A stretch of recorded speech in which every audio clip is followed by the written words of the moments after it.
to say Nowruz Mubarak to everyone.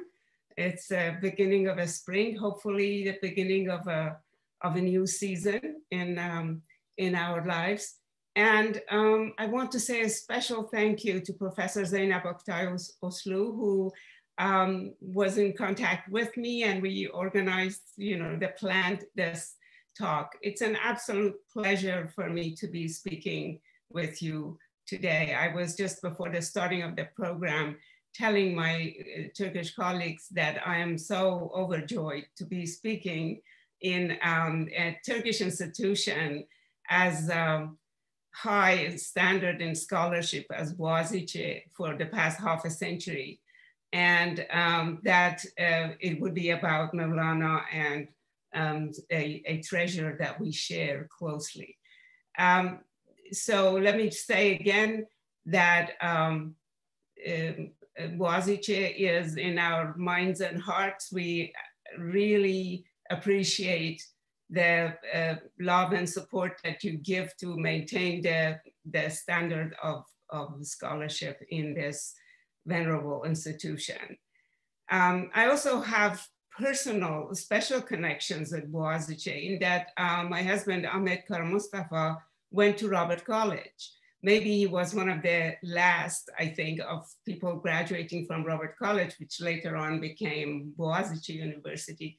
And also our daughter, Ayla, chose Boğaziçi for a semester abroad and spent a semester in Boğaziçi and loved every minute of it. So much so that she took us there again on one trip to just show us the spots that she spent time on, and really felt that that was a life-changing experience for her. So on those notes, I'm absolutely delighted to be speaking about Maulana's global presence today.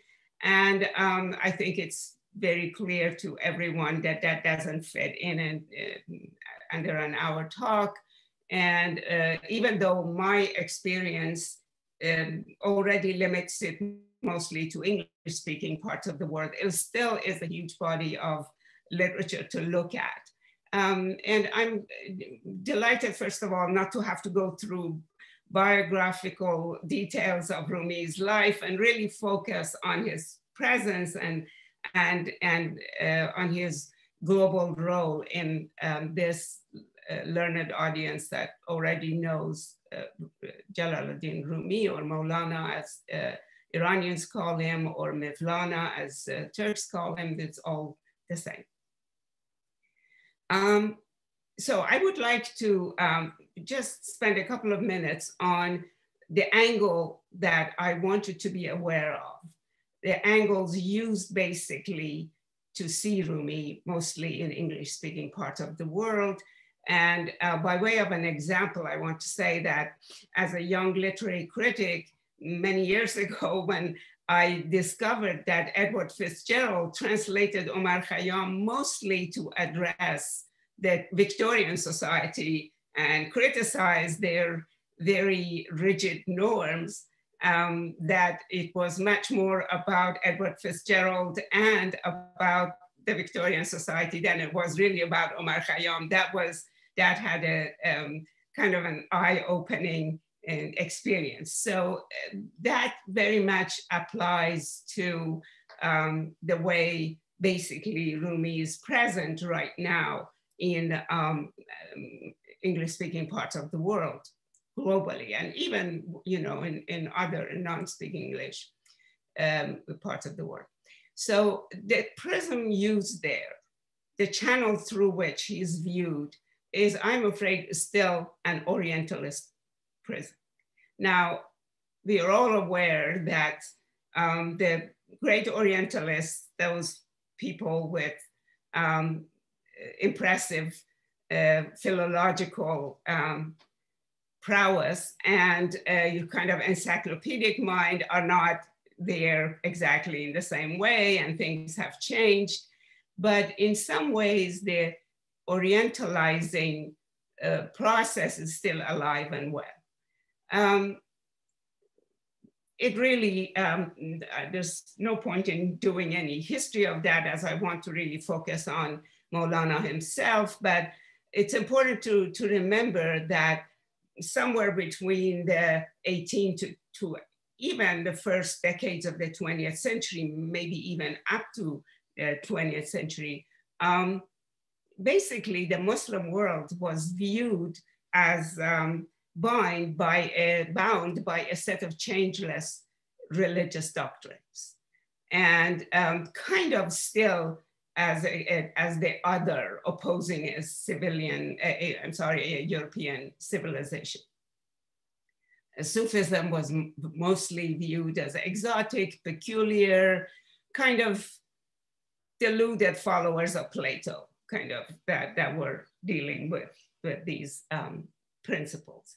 Just one example, Alexander Pope wrote, "The Eastern priests who in giddy circles turn their heads to imitate the sun." So it was mostly, I know that I am moving very fast through this. There is much more nuance there, but unfortunately, a lot of this perspective was there and was very powerful. Now, after a few more scholars emerged with, among the Orientalists, with deeper understanding of Sufism, then that changed a little bit, but it's still very ahistorical. Basically, the Sufis in the second wave were free-thinking beings who wanted to break out of this rigid tradition that ruled over Muslim mind and Muslim societies. I personally was present in a talk where Houston Smith, viewed as one of the major scholars of world wisdom traditions, said, and I quote, "If it were not for Sufis, we could never communicate with Muslims." And that statement really blew my mind. How could you not see the rest of the society? Now, of course, that wasn't everybody, but the shades of that are still there, as I'm going to refer to when we have examples. But then something else happened, and some other Orientalists discovered classical literatures of these parts of the world. Now, in this case, Persian classical literature. And the complexity, the subtlety, the depth totally blew their minds. So this couldn't be just a crazy dervish or just even a simple free-thinking being. It was something more. There was something more to it than that. And they began to translate and read more of that, but still the basic principles hardly have gone away, maybe among the scholars in the past few decades. And therefore, Orientalizing Mevlana is very much a part and parcel of the reception he receives in the 21st century. In some ways, actually, in a funny way, it's sometimes self-orientalizing. Like you see translators or scholars coming from that part of the world highlighting and celebrating this ahistorical, absolutely detached from context being, because that's easier to accept, is easier to live with. You won't believe this, I sometimes give talks and it is a simple, innocent question. آیا واقعاً مولانا مسلمان بود? Was he really a Muslim? So this free thinker is seen as anti-tradition, anti-practice, anti-religion, and certainly anti-Islam in many, many places. Something that contributes to this are the existing translations that happen either by people who don't even know the language or know it in a very rudimentary level. Give you an example. Rumi, in a very beautiful ghazal, which I will read later in the talk, says, هر که ز حور پرسدت رخ بنما که همچنین. هر که ز ماه پرسدت بام برآ که همچنین. If anybody asks you about houris, show your face, say like this. And if anybody asks you about the moon, just climb up on the roof and say like this. Now, Coleman Barks, who's I'm sure known to many of you, translates هر که ز هور پرسدت رخ بنما که همچنین. He takes out the word huri, that's too tainted by Islam, and he says, if everyone asks you about perfect sexual satisfaction, show your face, say like this. Now, I don't want to say that huris are asexual in any way.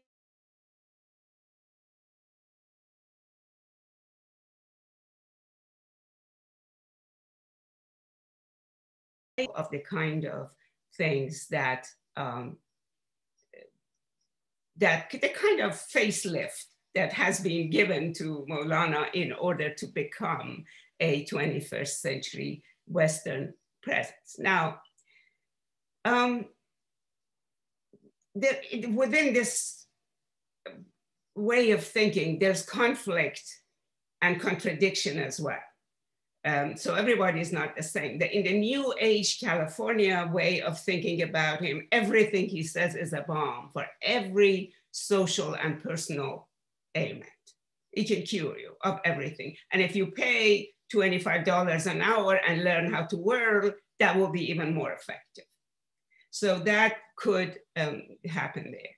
But then at the same time, you would meet some young people who have grown up here, but they are connected either with Turkey or Iran or some Arab culture, and they would genuinely tell you, do we really focus on Rumi when these other people are building, you know, the most sophisticated technological instruments and make progress, and we have to be left behind. So that, again, a historical contrast between tradition and modernity, and him embodying the tradition for them, for this particular group of readers is very important. Some even see it as a Western conspiracy. They made him so great so that they don't have to see the rest of us. So just to give you a background of receiving Mevlana. What has been really much more of a issue for those of us who work in scholarship is the failing of the scholars who worked on Rumi up until very, very recently. And I don't want to name people because there are scholars who've done good work as well, but some of them have even gone as far as saying, as a good Muslim, he hated poetry. He didn't want to write poetry, but he had to because he had these inner surges of spiritual emotions that he had to write it. And their explanation is that the Quran says, the poets follow those who've gone astray. Of course, anybody who knows anything about the multiple civilizations in the Muslim background, Muslim majority societies, knows that poetry has been a major artifact produced that has paid, that has had great impact on their lives. And of course, the Masnavi is okay. The Masnavi, the compendium of mystical conceptualization and mystical knowledge, that's fine. He's a towering mystic, he could have written that. But when it comes to lyric poetry, full of life, full of play, he's sometimes a lover, another time is a footless runner like the moon. می شدم در فنا چو مه بی پا اینت بی پا ی پا دوان که منم. I was traveling, I was journeying in the darkness of annihilation like the moon in a dark night. And another time he's lost, another time he's a mischievous child. So this was too much play to accept until fairly recently. In fact, I wrote my book on Rumi, to which Professor Octavius referred in 1995 on the divan, just to say, for God's sake, he's a great poet. Read this poetry and try to understand him as a poet. You don't want to, you know, this doesn't mean you have to exclude the fact that he's a towering mystic. But now, of course, things have changed much more. But let me give you an example of things that he could give that would be shocking to people. Because he gets in it, he gets pregnant in it, or he breastfeeds puppies. You know, it's just an amazing range of play. روز باران است و ما جو میکنیم، بر امید وصل دستی میزنیم. ابرها آبستن از دریای عشق، ما ز ابر عشق خود آبستنیم. It is a rainy day, I dig a canal. In the hope of union, I clap my hands. The clouds are pregnant with drops from the sea of love. I am pregnant with those clouds. تو مگو مطرب نیم دستی بزن، تو بیا ما خود تو را مطرب کنی. روشن است آن خانه گویی آن کیست، ما غلام خانه های روشنی. Don't say I'm not a musician. Come and clap your hand. I'll make you into a musician. So bright, those houses, who do they belong to? I love bright houses so. So this could honestly be a poem that a 21st century poet in your neighborhood writes about love, about the clouds raining that love, about being pregnant with life. And then another aspect to this playful existence that makes him really accessible in the time we live in is that the body and the soul are not seen as conflicting. Yes, the soul is the exalted. I don't think you can claim that he sees them on completely the same level. But they are part and parcel of the same human continuum of experience. Cannot detach them from each other. Now, the poem that I quoted a little bit from, هرگز هور پرسدت رخ بنما که همچنین، هرگز ماه پرسدت بام برا که همچنین، هر که پری طلب کند چهره خود بدون نما، هرگز مشک پرسدت زلف گشا که همچنین، هر که بپرسدت ز مه ابر چگونه وا شود، باز گشاد گره گره بند قبا که همچنین. If anyone asks you about the houris, show your face, say like this. If anyone asks you about the moon, climb up on the roof, say like this. If anyone seeks a fairy, let them see your countenance. If anyone talks about the aroma of musk, untie your hair, say like this. If anyone asks, how do the clouds uncover the moon? Untie the front of your robe, knot by knot, say like this. If anyone asks, how did Jesus raise the dead? Kiss me on the soul, say like this. If anyone asks, what are those killed by love like? Direct them to me, say like this. Now, admittedly, he ends the ghazal by saying, Kuriye anke cannot see but contrary to what a person cannot see, which and say that human beings cannot reach God. give us each a candle of purity. در کف هر یکی بنه شمع صفا که همچنین. Give us each a candle of purity and say like this. In other words, the door's open, you exist in body and soul, and you just need to understand and acknowledge them and move forward. Now, if you were if you ask me what would be a good way to say what he does to poetry, which is so accessible in our time, I will refer you to something he did, or at least according to Aflaki, he did,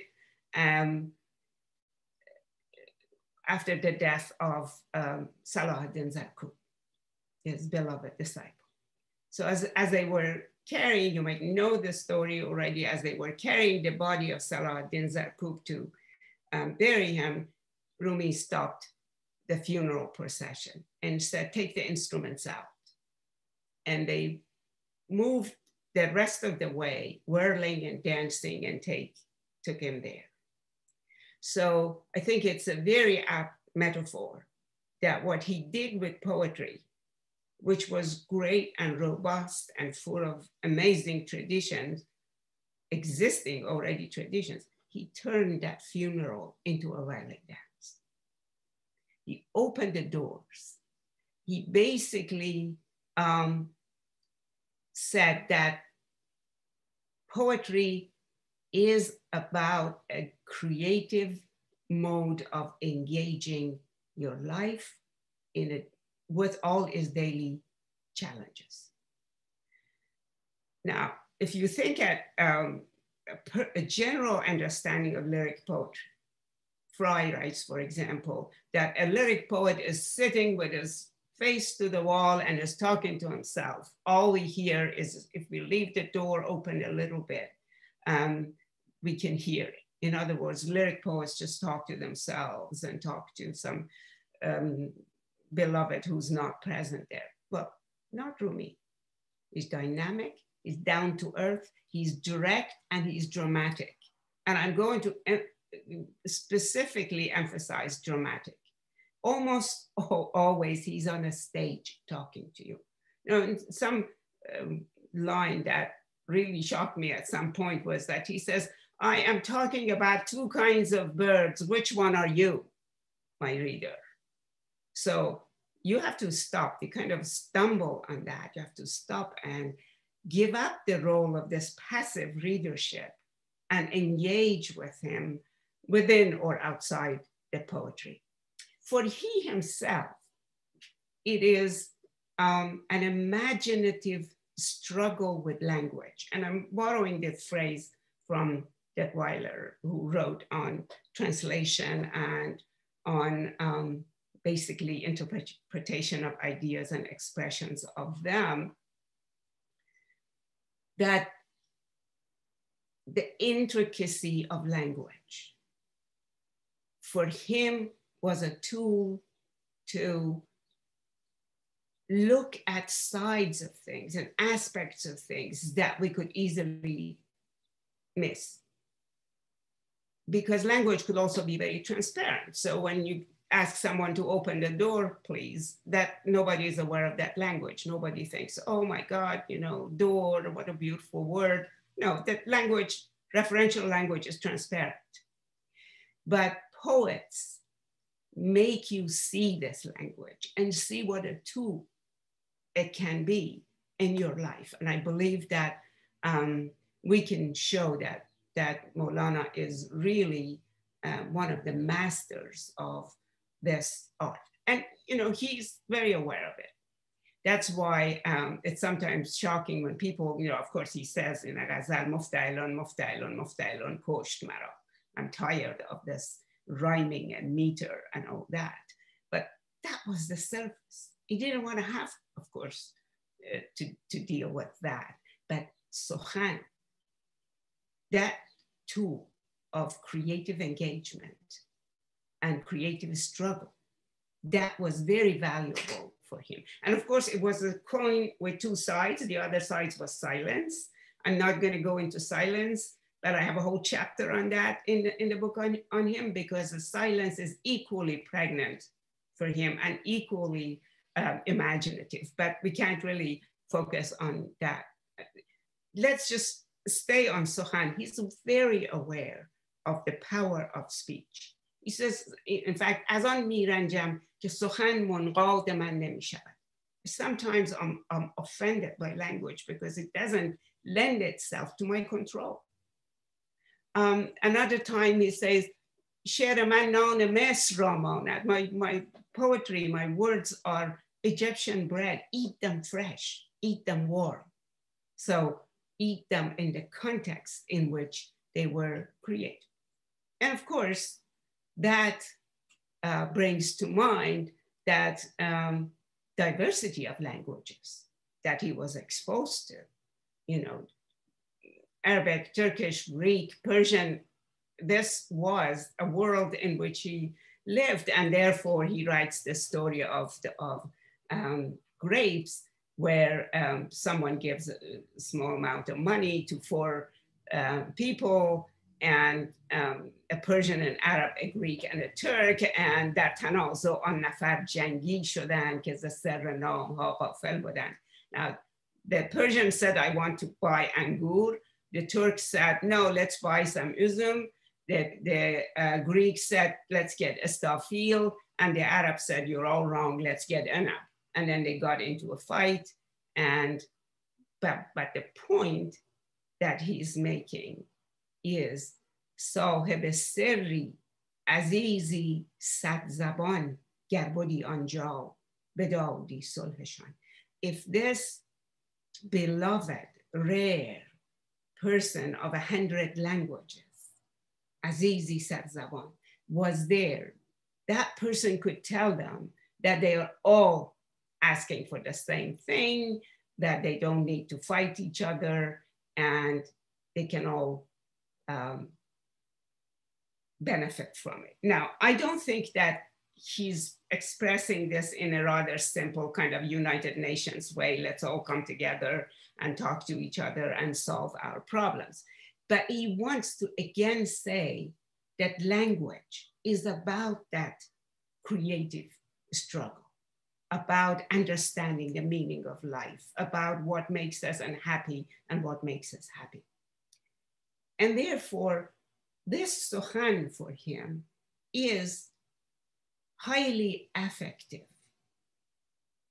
It carries human emotion in ways that other vehicles, or music maybe comes close, he talks about that too. But then that affective, emotional aspect of it makes connections that are unusual. ای بسا هندو و ترک همزبان، ای بسا دو ترک چون بیگاه بگن. So many Turks and Hindus are speaking the same language, and there are those Turks who do not speak the same language. In other words, this goes beyond the dictionary equivalence of words and opens it up to what he later on defines as zaban mahrami, or the language of companionship, or the language that allows you to be who you are, because it's with mahram that you can be who you are.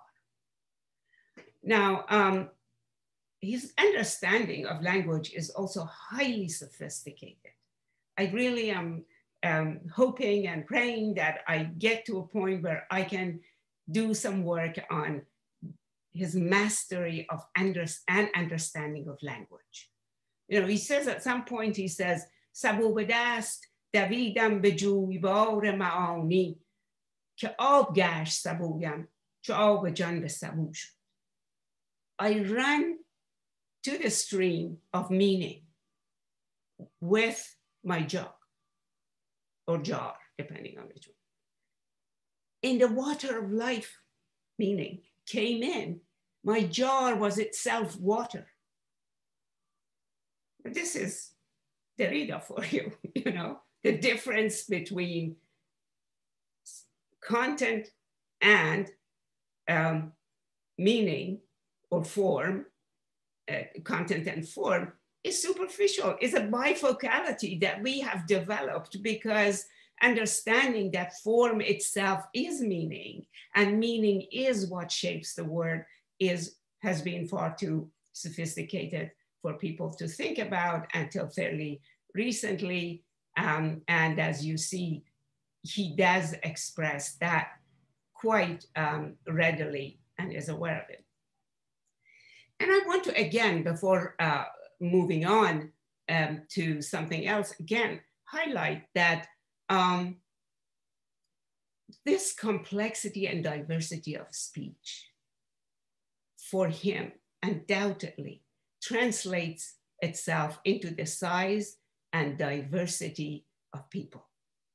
Now, I don't want to suggest that he had no biases, that he was an ahistorical being, that, you know, he obviously had a very panoramic vision of the world, but he was like everybody else, a person of his time. And it is possible to sometimes see that he's not quite the feminist we want him to be, or, you know, in parallel situations with other, you know, markers of privilege in society.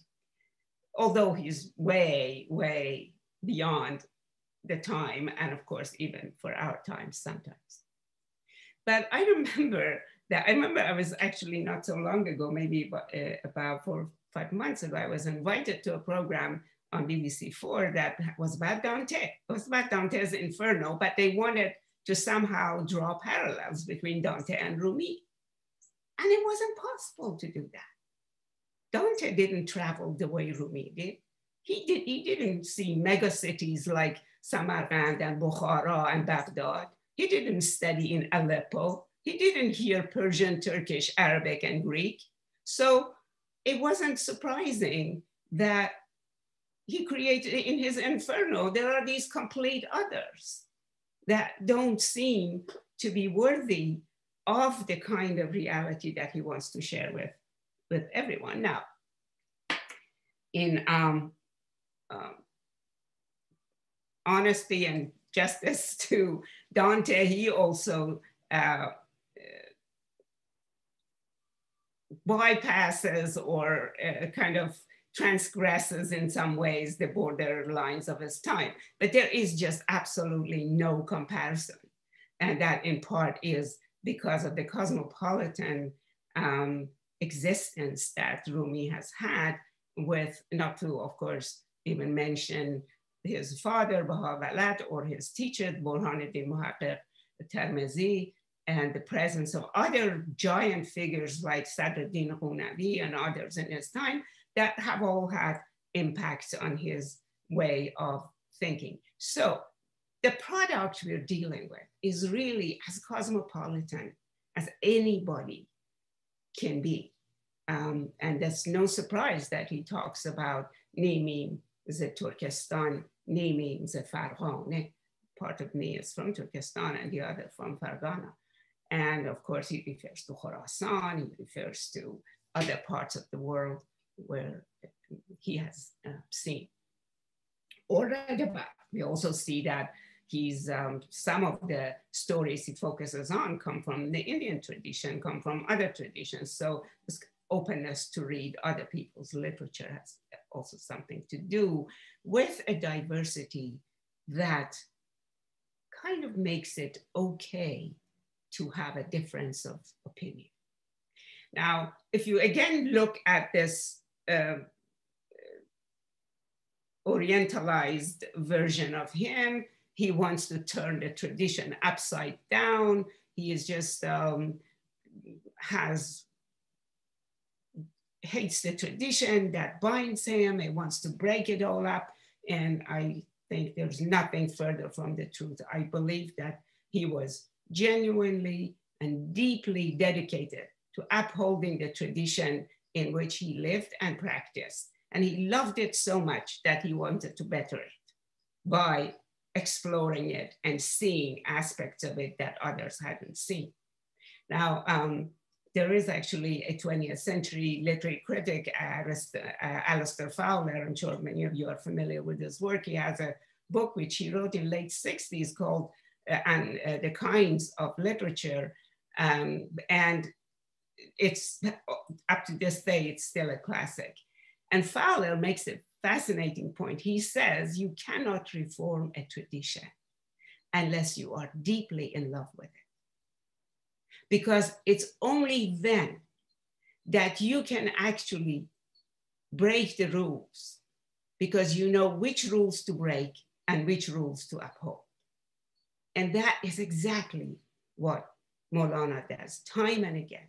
You see him using a very traditional format and then suddenly comes up with something that shocks you. And that applies to his understanding of being a Muslim, an understanding of Islam. You know, there is an episode that Aflaki again tells us about, that apparently Mevlânâ was speaking in the house of Mu'in-ud-Din Parvaneh, the major governor of the city of Puniyeh. And Rumi said in this, he said, Al-Mu'minuna la yamutun. The believers, the actual believers don't die. Yungaluna min ad-dar ila ad-dar. They kind of move from house to house. And there was this learned scholar of religion there who said, then why does God Almighty say, Kulla nafsin za'iqat al-maut?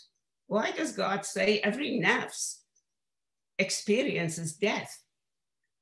And Rumi, according to Aflaki, without missing a beat, says, Akhar goft kulla nafsin. Akhar goft kulla nafsin, nagoft kulla qalbin. He said, every nafs dies, not every heart.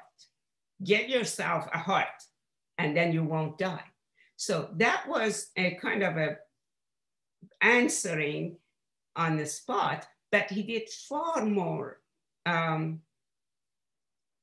deep and well-planned and premeditated, that's the word I was looking for, premeditated readings of the Quran when he talked with people. You know, there's a famous Quranic verse, Nahnu nazzalna dhikr wa nahnu lahu lahafizun. That in the Quran, according to the belief of the Muslims, God says, we have sent you the zikr, and we are its protector, the royal we, God. And invariably, every commentator on the Quran has interpreted zikr as the Quran itself. Well, that's partly because the Quran refers to itself as zikr and says, Hadha zikr, this is remembrance. But also because the continuation of the sentence is, وَنَحْنُ لَهُ لَحَافِظُونَ, and we will protect it. And that gives a sense of certitude to the Muslim believer that the Quran is therefore unadulterated, it's protected in its most genuine form. So Rumi is talking, so he quotes this verse. And then he says, مفسران گفتند که این در حق قرآن است. Commentators say this zikr here refers to Quran. In نیکوست. That's fine. اما این نیز هست. But there is this interpretation too. And he already here is telling them you can reinterpret. You don't have to just stick to what everybody said. So in نیکوست, that's fine. اما این نیز هست که ما در تو شوقی و طلبی نهاده ایم و حافظ آن مایی. So God is saying, according to Rumi, we have put in you the zikr, the shawq, the talab, the yearning, and we will protect that. So with that, not only the word zikr, the borderlines open up and become a property of people, become the property of everyone. He doesn't say Muslims. He says, have to, you. We have placed this yearning, this quest, and we are going to protect it. So using the Quran, he's opening the door to a new way of reading the Quran itself. Now, I'm aware that I'm getting close, and so I want to just make a couple more points. One is that this awareness of change, awareness, this permission to see things fresh, has really foundational, structural impact on his way of thinking. And I did a little study. Of course, the lyric poetries are 35,000 verses. So nowadays you can do computational, all kinds of counting words and concepts. But at the time, I just was making notes on a little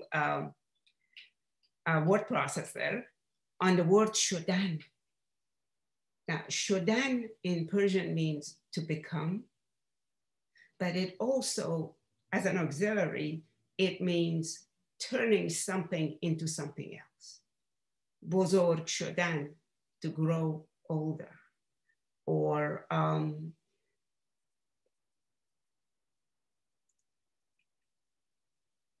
I don't want to say kuchek shudan, because then that has a psychological meaning of losing your personality, but sard shudan, to cool something down.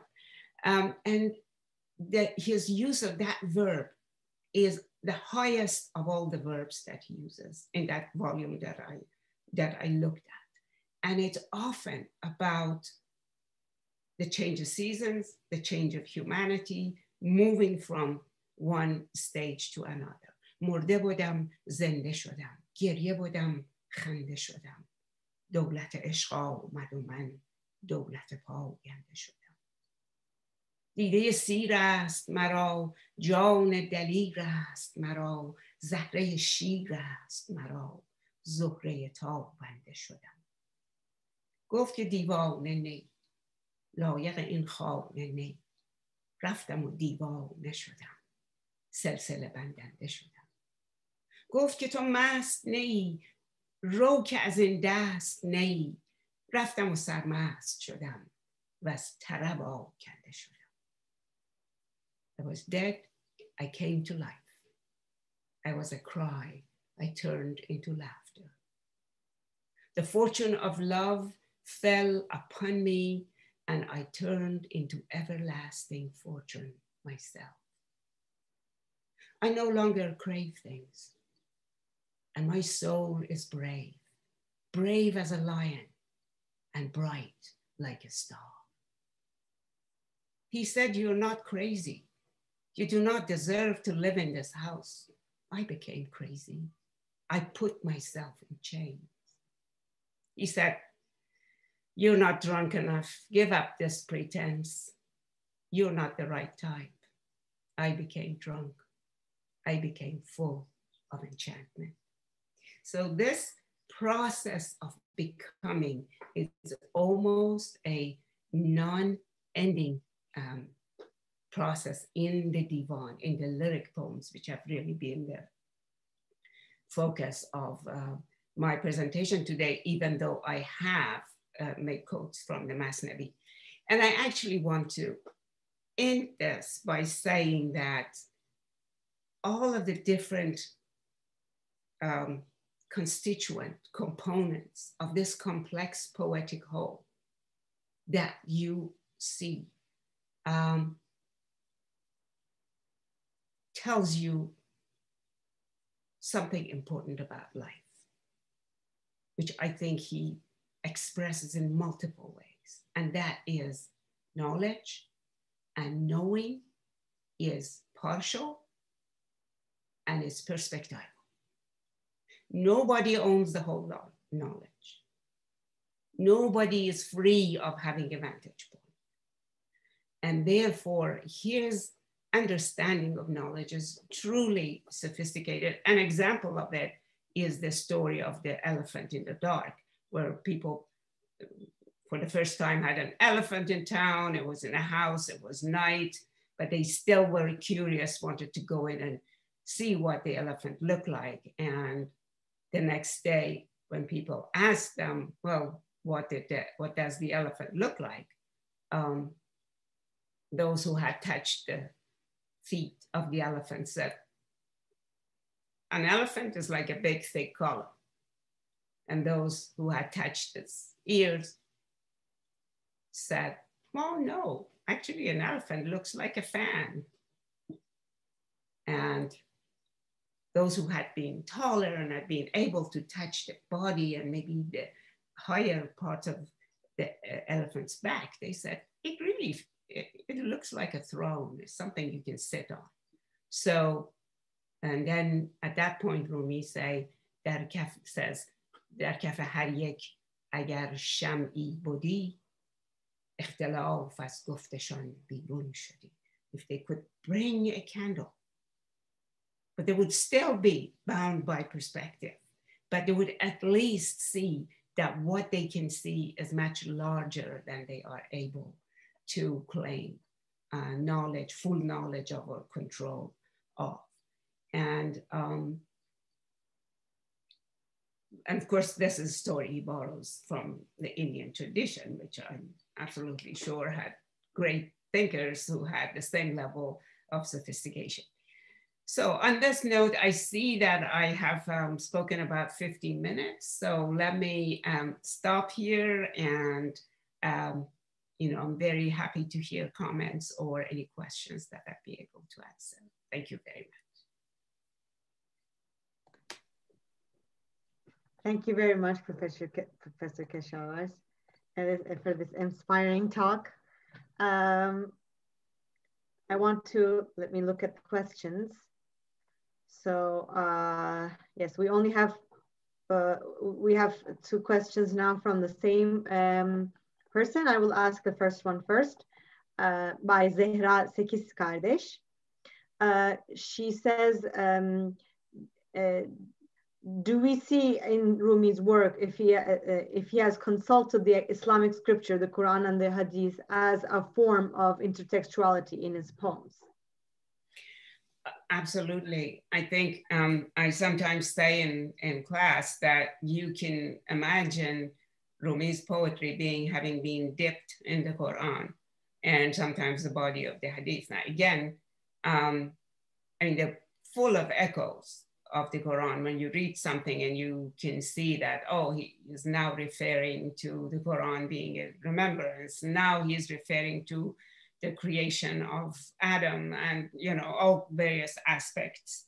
And sometimes he explains it and refers to more clearly. And sometimes he doesn't. It's just an allusion to these things and kind of elusive interpretation, both in the Quran and the tradition of Prophet. I think people sometimes assume that the Masnavi has more of it, because in the Masnavi, he speaks directly about these topics. So he does say, well, God Almighty said this or that. But in the body of the Ghazals, there is no reference, but it's still, you see the echo, the kind of more, you could describe as intertextual more. It occurs in the lyric poetry. Absolutely. Thank you. And I think that is maybe some of the things that in the beginning of your talk that you talked about, how sometimes Rumi is stripped of this Islamic his Islamic context, and maybe part of that. Yes. Unfortunately, up to this day, I think there is. Of course, when you have these major figures like Rumi, like Shakespeare, like Dante, there'll always be a wide range of translations and a wide range of writings. At one end, it could be completely acontextual.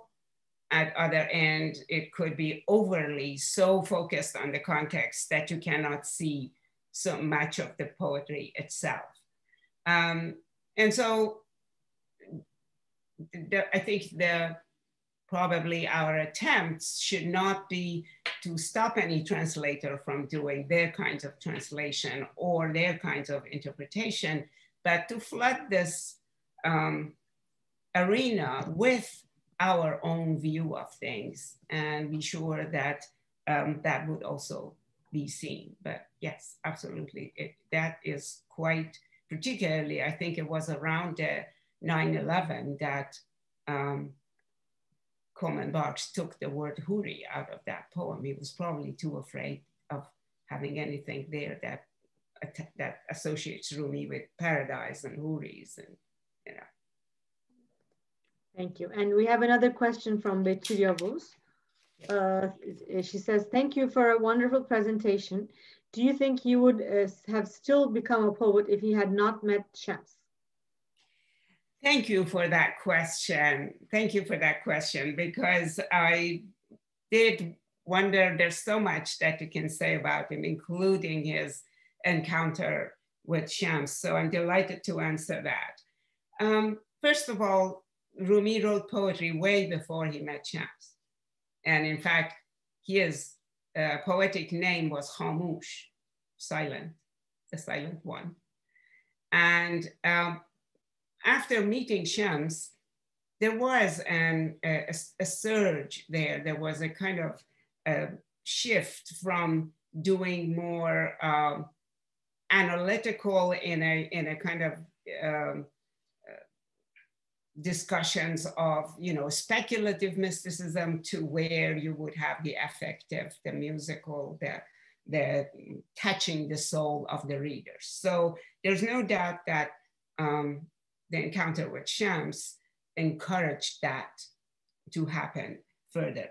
But he did have this wonderful, poetic, and highly educated in literature, not just Persian, of Arabic as well. And as I said, you know, quoting some Indian tradition. So yes, it encouraged him to take these things, but make them more poetic. Reason why we know that his poetry was a gift from before, and probably from the family and from his father and the tradition, is that as he speaks, that is collected in Fihi Mafi, he quotes these other poets. So he quotes Anbari, and he quotes these poets who are not even necessarily all mystics, which shows that he actually knew their work. In fact, we have a quote, and I'm not sure, you know, how authentic that is, that Shams at some point told him he reads too much poetry. So whether that is actually true or not, I'm not sure. But I want to use also this occasion to see that important as Shams was in Rumi's life, sometimes his presence has been exaggerated, as if he just turned something that wasn't very much into everything. The way I would look at it is that he threw a pebble into the pond that already existed. You could see the overlapping circles of the water changing. He was a catalyst, but much of what Rumi had to do with his father, his family, his teacher, his studies. And in fact, Shams says, I haven't come for everyone. I've come for him. And I find people like him and gosht bar rag ishan minahem. And I try to touch their lives because he's different. So I think that it's important to remember that, but not in an exaggerated way. Thank you. Thank you. We have a question from Özlem Ezer. How do you overcome the challenges of Orientalism or simply the lack of the Quranic knowledge in the US or global North when you teach? Great question. First of all, you know, there are some simple accessible books written that talk about Islam just like they talk about any other religion, about the, you know, the principles, about practiced Islam or living Islam, about its multiplicity, about, you know, go to Indonesia and you see a different Islam, go to China, you see a different Islam, go to Iran and Turkey and you see versions that are probably closer to each other, but still different. And so by showing that multiplicity, you can overcome the fear that the students have about the rigidity, actually showing visual aspects of these different multiple Muslim societies or Muslim majority societies kind of overcomes that. Then we read selections from some of the, you know, Hadith literature, Quran literature, just so that they can actually have a taste of what it is. And that some of it they can agree with and some of it they can't, but so what? That's learning, that's what learning is about. And so we build that context so that when they reach to actually do the actual mystical literature, they can see the context. But I do a couple of other things as well. One is that I include some non-Muslim mystics. And Hildegard of Bingen, a woman in medieval Germany, and she is constantly in struggle against the church. She writes her own music, her own poetry, and her poetry and music are full of Christ. You know, and then so the students are like, well, is he against the church? Is she against the church or is she not against the church? So we have to overcome that black and white, that for or against, and the fact that you need the vocabulary in order to express ideas. That usually really helps them. I also remind them that if Rumi was not a Muslim, it wasn't a big deal for him to try to reform things. What actually makes it a big deal is that he does have that belief, and he still wants to better it, to understand it differently, to dismiss the interpretations that are wrong, and therefore he challenges it, hoping that that challenge would make other people's understanding better, but also his own understanding of things better. So it's a struggle, but it's a fun struggle. So, thank you. And I want to continue with a question from Halim Kara. Have you read contemporary fiction on Rumi in Turkish and Persian? If so, can you see the perception of Rumi similar to the West in Turkish and Persian modern fiction? Yes, I have, and it's actually become a very powerful tradition, both in Persian and Turkish. And, you know, it depends. Some authors are more familiar with history. There's a book that came out in Persian about Kimya Khatun, the adopted daughter of Rumi. And it just is, it was devastating for people to read it because it described Shams as an abusive person, and, you know, and I know the author. I like her very much as a person. She's in fact an amazing woman who has established a pediatrics center for treating cancer, children with cancer. So she's amazing, but she doesn't know history. So when when we were talking, it was like, well, where did you get this?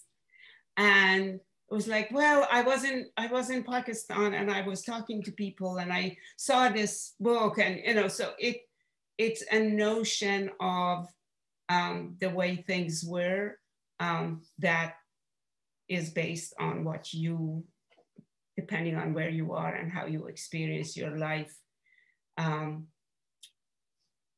you bring that interpretation to your work. In some instances, I will call that self-orientalizing. That's exactly the process that I described as self-orientalizing.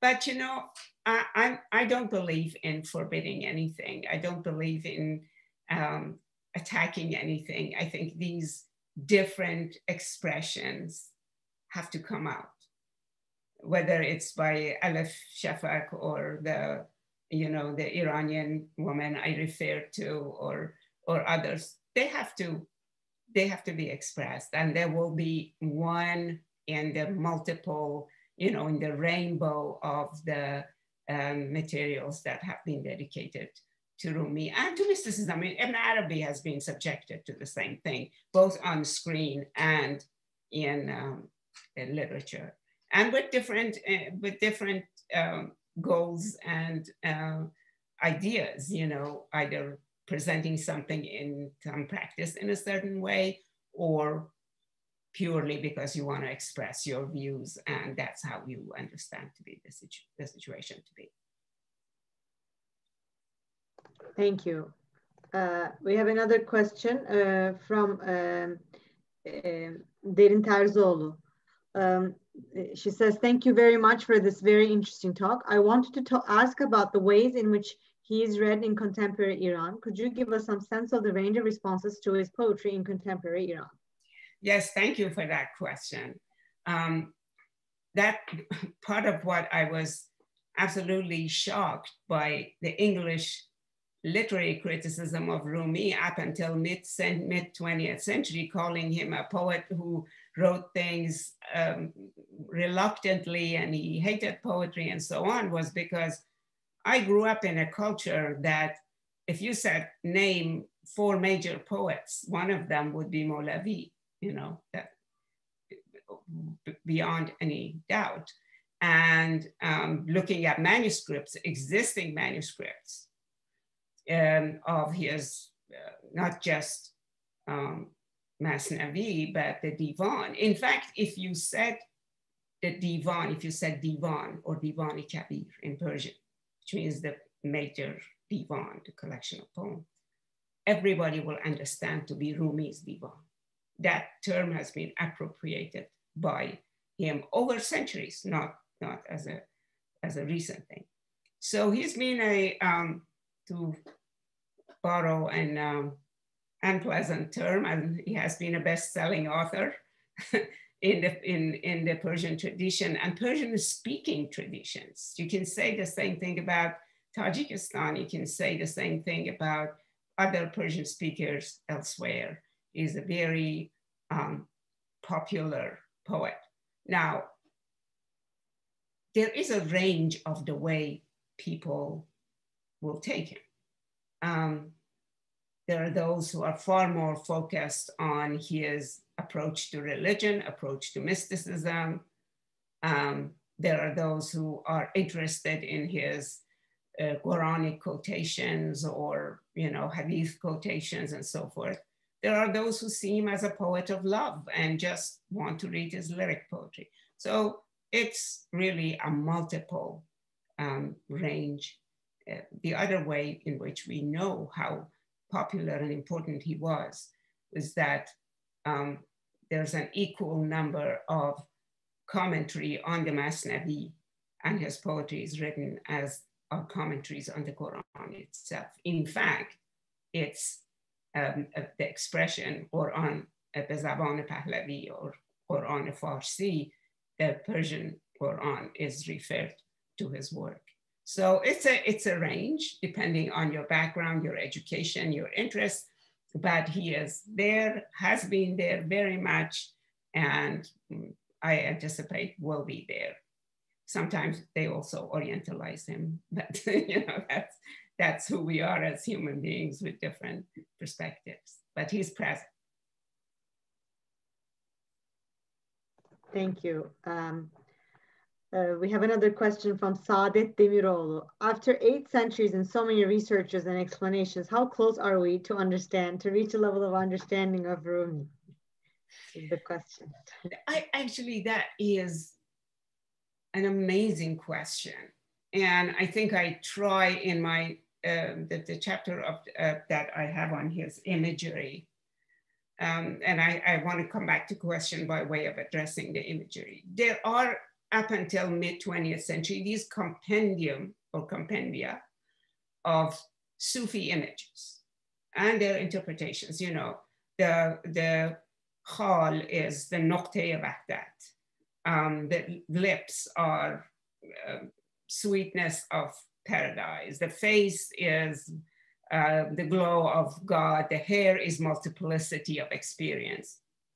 And they freeze this poetry with this kind of dictionary equivalence.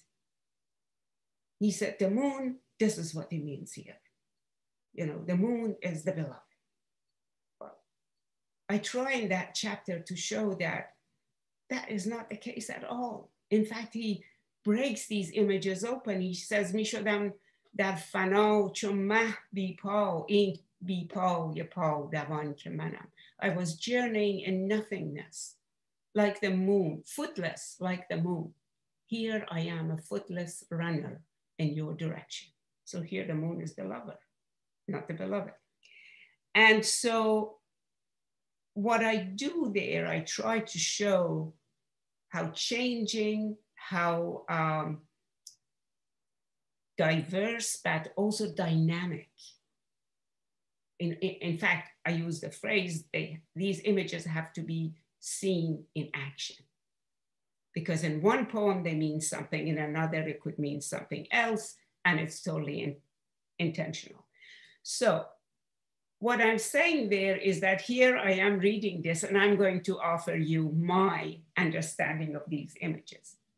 But what I believe is that there's going to be other interpretations time and again until we exist and we read poetry, because that's what makes Rumi different.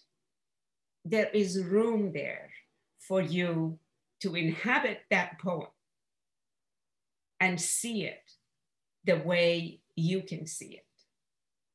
Actually, the American poet Billy Collins has a beautiful poem called Introduction to Poetry, and he says that I want them to treat my poetry like a room, to come in, turn the switch on, maybe even throw a mouse in there and see how it runs around the corners of the room. And all they want to do is to tie this poem to a chair and beat it with a hose to understand what it means. So I think that forever people will walk into those poems, turn the light on, and come up with new interpretations. Now, of course, the interpretations that are informed by knowing his context, by knowing the literature he refers to, by understanding the generic conventions of the poem that they're reading, all of those are important. You can write an interpretation that's really not tied to anything, but you can also have interpretations that are highly informed, but they're not conforming, that you still open a window to something new and say more about it. So I think it's not a spot to get close to. It's a garden to run around. And so we will have that running around, I think, for time immemorial until we can. Thank you.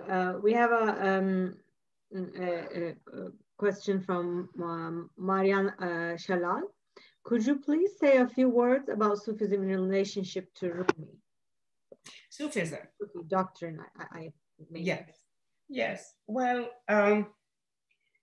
you know, of course, my husband is on this call and is the researchers on Sufism, so please excuse my speaking about something in which I'm not necessarily the expert. But I think to Sufism, the same thing has happened, that people have tried to capture it and say it consists of 7 different principles, talab and fana, and these markers of it's a journey from your small self to your bigger self, from yourself to God, depending on what you understand about the truth and your environment, you can interpret Sufism. But I would say Sufism is a range like this too. You can have Sufis who are not conforming with religion. You can find Sufis who are even literalists about interpreting religion. But if I were to, you know, to my best of my ability, encapsulate it somewhere, I would say it is to enable your inner sacred self to speak and not let the cacophony of the noises around you to distract you from that inner being, be it the zikr that Rumi said God has put in you, being the positive energy, whatever you think of it. To me, my understanding of reading Sufi literature is that enabling you, first of all, to acknowledge that such a voice exists in you, and then to enable it to speak and to make a communication with that voice, and basically unsilence that in your life. Then, you know, if you are a Sufi, conforming Sufi, you will fast and pray. If you're less conforming, you may not do those practices. Again, as I said, there are just all kinds of ranges. It's a journey to discovering some truth, which, as the birds of Attar discovered, wasn't up on the mountains, it was in them. So, sorry, it's a really large concept to fit in a few sentences. So I hope that was helpful. We have another question from Melikan Kirazoğlu. To which extent did Rumi have knowledge of Ibn Arabi's metaphysics? I think that he definitely was familiar with it.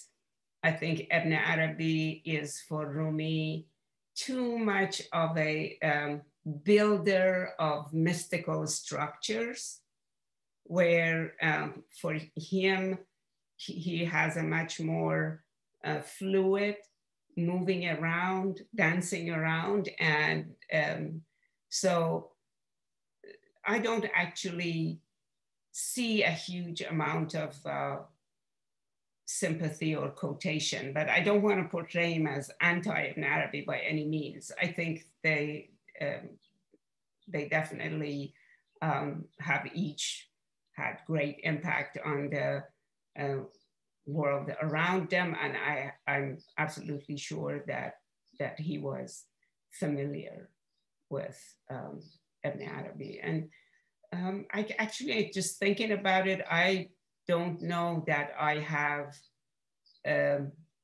examples in the Masnavi that would make a direct reference to Ibn Arabi. If there's somebody on the call who knows, that would be lovely if they mention it. But of course, as you know, there's a story that they met, and there's even an article that, you know, the mixing of the two oceans, and they came together, and I'm not sure how provable that is. And so my answer would be, I'm sure he's familiar with Ibn Arabi. I don't know that he would be. I mean, he's far more indebted to Attar and Sana'i, the other two Persian-speaking giants of mysticism. In fact, he says, Attar ruh budo, Sana'i do cheshme. Attar was the soul, and Sana'i was the two eyes. Ma as peye Sana'i o Attar almadi. I have come after Sana'i and Attar. So I don't know, does that mean he's the dancing body? Whatever it is, he acknowledges their presence in very clear and concrete way. I don't know that he does that about Ibn Arabi. Thank you. We have two comments. I mean, questions keep coming, but I'm going to say the comments first. The first one is from Maryam Musawi. It's amazing how performative Rumi's language is. I appreciate that Professor Keshavarz highlighted this dialogic quality of Persian poetry. And then another one is Ken Westphal, who says, if I may be allowed an observation from a philosopher here today to listen and learn and to enjoy your marvelous cadence and intonation, as in philosophy, as in inquiry, so also in literature and especially poetry, answers are important, but the best answers are those which lead to the next discoveries. The point of imagery and simile is to provide the multiplicity which can both integrate and further our developments. Thank you for your kind presentation. And I want to continue with another question from Işıl Uysal Kalveli. The poem you read about the form and meaning reminded me of Heart Sutra from Buddhism. Form is emptiness, emptiness is form. Was there a relationship between Rumi and Buddhism?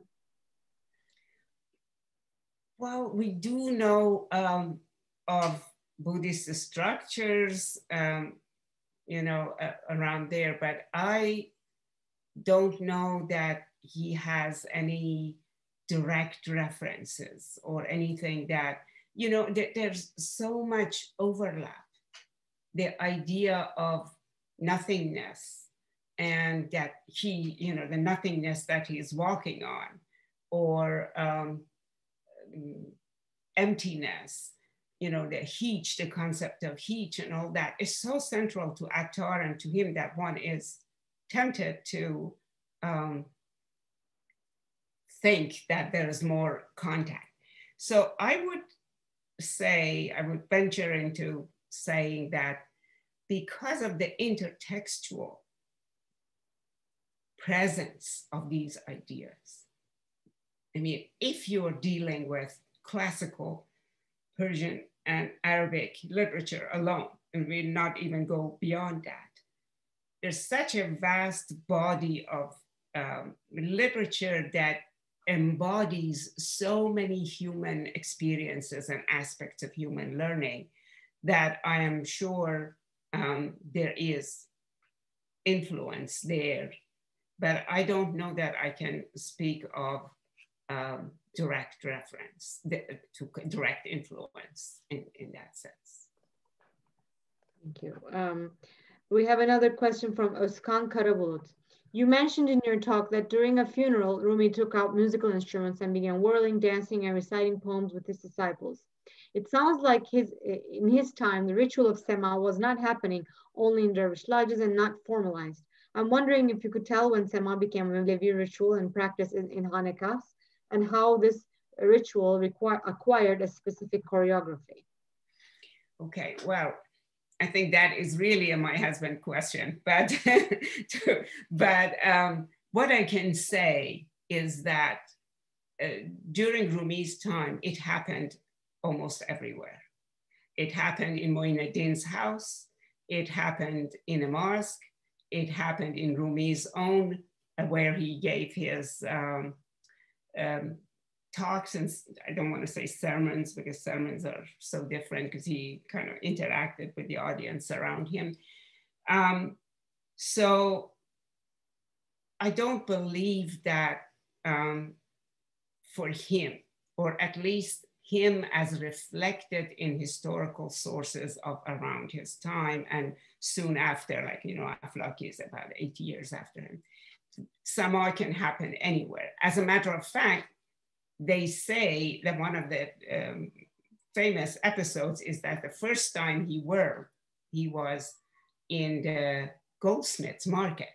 And as they were working with hammers and chisels, and it makes just very musical sound, he started whirling.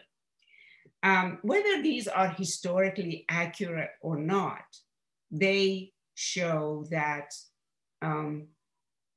the activity, of course, Sama, as you know, the meaning is listening to music. So the hearing is very much the mother of all of this. But definitely the instances during his lifetime shows that it wasn't limited to a Khanaqah and could have happened in different places. What I can also say is that before his time, say Muhammad Ghazali, the famous theologian, you do have very specific adab and, you know, trying to basically bring this activity under control and make it acceptable and happening in an environment in which great teachers are present, that certain practices are observed. And without being a scholar of Sufism and Sama, I can, I think, speculate that at different historical times, depending on what is permissible in terms of practice, how much openness was available, that this practice would have moved outside and been more accessible than other times where they had to be much more careful about which parts of it were conforming and acceptable and which parts were. Thank you. And we have a question from Burcu Uzun. What does Rumi's poetry tell us, especially the readers of the 21st century? How can we read it in the shadow of the 21st century? Well, I'm hoping that the different aspects of his work that I lined up do show that he has relevance for our life, that he is open to change, that he sees human beings as agent enough to understand and interpret. Of course, there's none of these are unlimited freedoms, like you can just say anything without being informed or based on a source, but he does see humans as capable of interpretation, of a spiritual progress. He wants them to understand that he's really a person of communication. This whole focus on Sukhan, this complexity of Sukhan and its role in our life is about being a person who belongs to the world. I don't see his mysticism as, you know, hide in a corner and, you know, fast and pray. Maybe you do short periods of that to train yourself, but it's about living these values, these practices, part of which should open you up to other traditions. But I think what I would really highlight in Rumi is the sense of play. You have to play with life.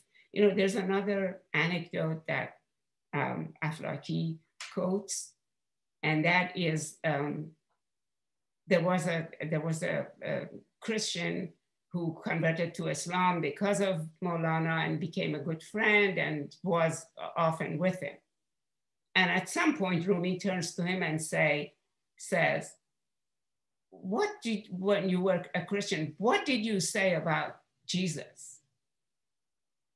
And of course, it's, I think, again, making it communication because he obviously knows enough about Christianity. And the person, I don't remember his name, I think it's Borzu. He says, we said Jesus is God. And Rumi, according to this anecdote, starts running around the yard and says, Muhammad ma Khuda tar, Muhammad ma Khuda tar. Our Muhammad is more God, our Muhammad is more God. So, you know, obviously no Muslim believes that Muhammad is God.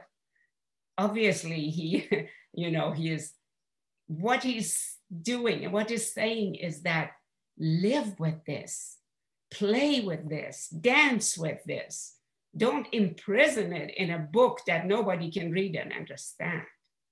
And so I think that may be really a message to us that this life is worth living and these principles that he's bringing to us are worth playing with and living with.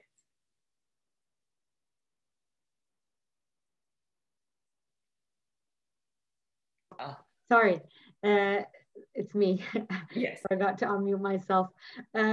Thank you. That was the end of our questions. If I may, I want to ask you one.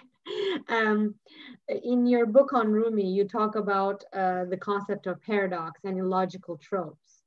Could you, and I speak about paradox in my Sufism class too, could you, and some of my students are here, could you elaborate a little bit on that? Absolutely, absolutely. I actually, just before I started writing the book, I had read an essay about John of the Cross and his interest in paradox. And you know, that really, that resonated with me, and I started to think about that. And then the very first kind of foundational thought that I had was that the life of a mystic is a paradox in itself. You're supposed to be up there united, and you're here living on earth the life that you have to live. And it's the tool that you were given. So you're living with this paradox. Now, with that in mind, I started looking into Rumi's poetry, and I found it so rich with paradox that it was actually the first chapter that I wrote. And I think it's hard to condense all of that, of course, in a few minutes conversation. But what happens in paradox is that when you hit this wall of impossibility, when you can no longer go through these ordinary roads open to you, it's only then that you can open up new ways. A whole new horizon can open before you. You give up being on that standard, accessible mode of thinking, then you begin to go through that. I also thought that, again, paradox is playful because you say something impossible, you bring two things together that cannot be together. And so you're playing with language because language gets resistant. You can't say, you know, black is white. And you immediately feel the resistance. And then, so I use that to bring to the attention of the reader how naturally he played with the possibility that comes after this impossibility of paradox. So not to be afraid of it, not to avoid it. You know, Michael Sells has a great book about, in a chapter about Ibn Arabi, about Meister Eckhart. And he says that, because Meister Eckhart says that, God, I'm trying to remember the phrase, pray to God to be free of God. And that causes this tremendous shockwave, you know, pray to God to be free of God. And then Michael Sells says that people try to resolve the paradox by saying, okay, pray to God with capital G that you're free of God with small g. But that's not what he says. He says, pray to be free of everything, including naming God, the God. Because the moment you name it, you put some fences around him, her, it, whatever. And so pray to be free of that. But our reaction to paradox usually is finding a way to explain it away. And Rumi says, don't explain it away. Paya istedlal lian chubin bola. The legs of those who do istedlal is made of wood. Of course, he's istedlaling all the time himself. So is he saying my own leg is also chubin, or my bringing of conversation and istedlal different? No, he says both of these are happening at the same time. And be aware of that limit and unlimitedness. Only when they come together, things make new openings become possible. Thank you very much for that answer. I think there are no more questions. And so thank you. I would like to thank you, Professor Keshavarz, for being with us so early in the day for you. And it was a great pleasure for me, and I'm sure for all of my colleagues and students here, our students and everyone else. Thank you for listening. Yes, we're honored to have you. Ben çok teşekkür ederim. Çok memnunum. And it's a pleasure for me to be here and to speak to colleagues and students and friends here and elsewhere in the world. And thank you for the invitation. Thank you.